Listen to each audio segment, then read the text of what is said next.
Hey, welcome back. President Trump has a very different view of the world, a view he calls America first. A huge change from the way the U.S. saw its role in the world since World War II. Good or bad, that's the debate tonight at SMU. Ted Piccone, a senior fellow in foreign policy at the D.C. think tank, the Brookings Institute.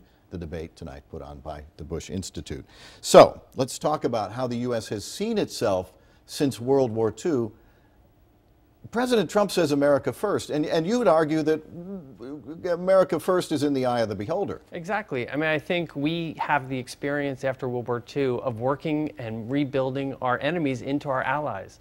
So we have a great international system where we have what we call cooperative security, where we work with our partners to get things done to protect America first. I mean, it's how you do it. And we all share the same goal of a safe, prosperous, democratic United States, and we want to be surrounded by democratic allies as well. So you look at Japan, once an archenemy, Germany, once an archenemy, now some of our closest allies. I just spent 5 months living in Germany, and I had a chance to see up front how far Germany has come as a country, as a society. It's a booming economy, the way it's providing for its citizens, and it's no longer a threat to its neighbors or to the world because they've accepted a free, democratic European Union, and they're one of the leaders of that. Let's talk about North Korea, which fire and fury was the rhetoric a couple of months ago, and now the rhetoric from President Trump is, he's a good guy, we can work with him. Kim Jong-un. This is a fascinating and unconventional dynamic underway. I think you have a historic opportunity. It's a high-risk opportunity, but it's one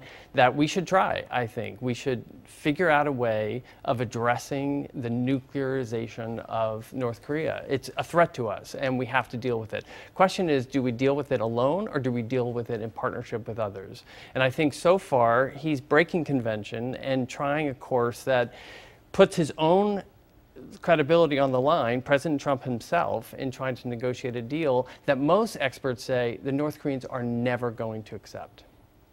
And yet, if they do accept it, it is a huge foreign policy victory for a man who is not, foreign policy has not been one of his strong suits. I mean, I think it's going to take some time before we actually see the results.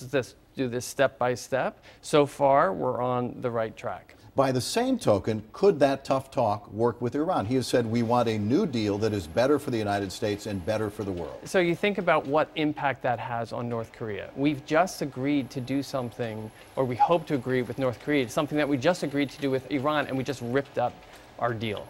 And we said, well, we promised all of this in exchange for you dropping nuclear weapons, and now we're walking away from it. What does that tell the North Koreans? Can they trust our word if that's our behavior? Yeah.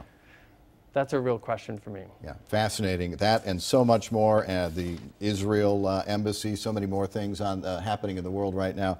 And all the talk of tonight, the global role, the U.S. world global role, free at the Bush Institute, 6 o'clock tonight.